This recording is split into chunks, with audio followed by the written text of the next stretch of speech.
যত সবাই যে ঘটনায় আশ্চর্য হয়েছেন সেটি হলো ওই যুবক নাকি এফডিসিতে রামদাহাতে ঢুকে সাকিব খানকে খুঁজছিলেন। গত শনিবার 31 মে এফডিসিতে হামলা ও ভাঙচুরের ঘটনা ঘটেছে। এন্ড সেকেন্ড নিউজটি থাকবে দোস্ত অস্ট্রেলিয়ার মারকুটে ব্যাটার গ্লেন ম্যাক্সওয়েল। দোস্ত সম্প্রতি গ্লেন ম্যাক্সওয়েল যে এমন একটি ডিসিশন নেবেন সেটি কেউ আশা করেনি। তো আশা করি নিউজ দুটি জানতে অবশ্যই ভিডিওটি সম্পূর্ণ দেখবেন। দোস্ত গত 31 মে বাংলাদেশ চলচ্চিত্র উন্নয়ন কর্পোরেশন বিএফডিসিতে হামলা ও ভাঙচুরের ঘটনা ঘটেছে।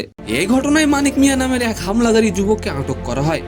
দোস্ত তবে সবাই যে ঘটনায় আশ্চর্য হয়েছেন সেটি হলো ওই যুবক নাকি রামদাতে সাকিব খানকে ঘুরছিলেন।